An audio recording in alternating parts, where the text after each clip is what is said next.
ذرا غور سے سن لیں، میں زیادہ تر پاکستانیوں سے بہتر امریکہ کو بھی جانتا ہوں، مغربی تہذیب کو بھی جانتا ہوں۔ کرکٹ کی وجہ سے کئی سال میں ان کے برطانیہ میں رہا، یونیورسٹی ادھر گئی، دوستیاں میری تھی وہاں، میں ان کے کلچر کو اندر سے جانتا ہوں۔ اب جو میں آپ کو چیز سنانا چاہتا ہوں وہ یہ کہ میں جو ان کی سائیکی جانتا ہوں وہ یہ، اگر آپ ان کے پیروں میں گرتے ہیں وہ آپ کو استعمال کریں گے، اگر آپ ان کی چمچا گیری کریں گے وہ آپ کی عزت نہیں کریں گے، لیکن اگر آپ اپنے ملک کے مفادات کے لیے کھڑے ہوں گے ان کو اچھا نہیں لگے گا لیکن وہ آپ کی عزت کریں گے۔ تو میں جب سیاست میں آیا آج سے 26 سال پہلے، دو وجہ سے میں پولیٹکس میں آیا۔ ایک جس کی میں ابھی جو چوتھی غلامی ہے اس کی بات کروں گا، انصاف کے لیے، اور ایک اس کے لیے جو ہم اپنی خودداری کھو بیٹھے۔ میں یہ چاہتا ہوں کہ آپ چلائیں کہ میں جب 26 سال پہلے پولیٹکس میں آیا تھا تو میں کیا کہہ رہا تھا، تاکہ آپ کو یہ نہ لگے کہ میں ایسے ہی لوگوں کو ورگلانے کے لیے، ووٹ لینے کے لیے میں امریکہ کے خلاف بات کرتا ہوں۔ یہ ذرا غور سے سنیں کہ میں شروع میں جب پولیٹکس میں آیا تھا تو میں کیا کہتا تھا۔ ہماری تحریک انصاف، اگر آپ اس کی فارم دیکھیں تو اس کے اوپر لکھا ہوا ہے ایاک نعبد و ایاک نستعین، اور وہ اس لیے کہ جو بھی تحریک جوائن کرنا چاہتا ہے آپ نے کسی بھی انسان کے سامنے جھکنا نہیں۔ کبھی امریکہ کے سامنے، کبھی بینکوں کے سامنے، کبھی بیرونی ملکوں کے سامنے۔ میں آپ کو یہ بتانا چاہتا ہوں کہ تحریک انصاف کا نقل العین یہ ہے ایاک نعبد و ایاک نستعین، یعنی کہ صرف اللہ کی عبادت کرتے ہیں اور اسی سے ہی مدد مانگتے ہیں، انسانوں کے سامنے نہیں ہم جھکتے۔ پاکستان کا مطلب کیا تھا؟ لا الہ الا اللہ۔ لا الہ الا اللہ کا کیا مطلب ہے؟ اے اللہ تیرے سوا کسی کے سامنے نہیں جھکوں گا۔ اور یہ بھی میرا آپ سے وعدہ ہے، آج تک نہ میں کبھی کسی کے سامنے جھکا ہوں، پاکستانیوں کبھی آپ کو کسی کے سامنے جھکنے نہیں دوں گا۔ Will you allow the American government to have CIA here in Pakistan? Absolutely not.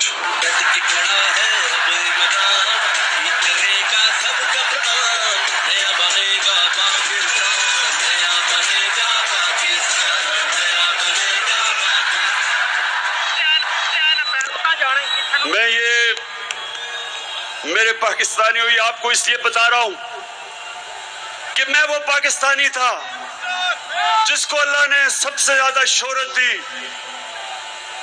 پیسہ میری زندگی کے مطابق بہت تھا، مجھے کیا ضرورت پڑی تھی کہ اگر میں ذاتی مفادات کے لیے پولیٹکس میں آتا، کہ جس انسان کو اللہ نے سب دیا تھا اس کو کیا ضرورت پڑی تھی کہ 26 سال اپنی زندگی کے پولیٹکس میں گزارے اور ان گندے لوگوں کے ساتھ متھا لگائے۔